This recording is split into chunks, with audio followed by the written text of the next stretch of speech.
Bonjour à toutes et à tous.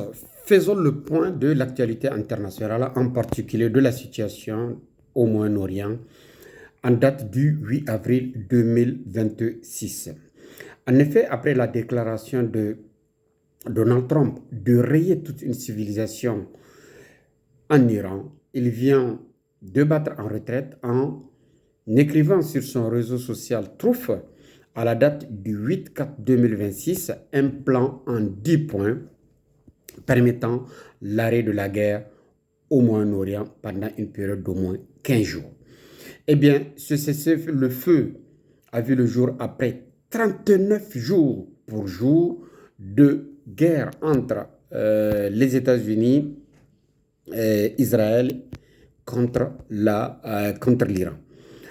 Il faut dire que ces négociations ont été engagées par le Pakistan et ils sont parvenus à un accord en 10 points. Voyons rapidement ces 10 points. Le premier point, il s'agit d'un engagement de non-agression contre l'Iran. Le deuxième point, c'est le contrôle du détroit d'Ormuz par l'Iran. Le troisième point, c'est l'acceptation de l'enrichissement par l'Iran, autrement dit l'acceptation du programme nucléaire iranien. Le quatrième point, c'est la levée de toutes les sanctions économiques contre l'Iran, car comme vous le savez, ça fait longtemps que les Iraniens sont sous embargo économique. Le cinquième point, c'est la levée de toutes les sanctions primaires, suivi de la levée de toutes les sanctions secondaires.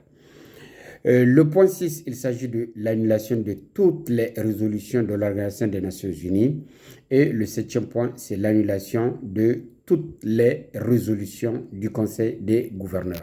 Le point 7, il s'agit du paiement, ou plutôt de l'indemnisation de l'Iran contre toutes les destructions occasionnées par les bombardements. Le neuvième point, c'est le retrait des forces américaines de la région du Moyen-Orient. Et le point 10, il s'agit de l'arrêt de la guerre sur tous les fronts, car comme vous le savez, au Liban, à Gaza et au Yémen, il y a d'autres fronts. Donc on peut dire que finalement, les Iraniens ont gagné cette guerre après 39 jours d'intenses combats, car finalement, la pression économique, en particulier la pression sur le coût de l'énergie, a obligé Donald Trump à reculer. Donc on peut dire sans embâche que les Iraniens ont gagné cette guerre et que nous osons espérer que les futures négociations qui auront le jour au cours de ces 15 derniers jours vont confirmer l'arrêt définitif de cette guerre injuste qui a été imposée à l'Iran.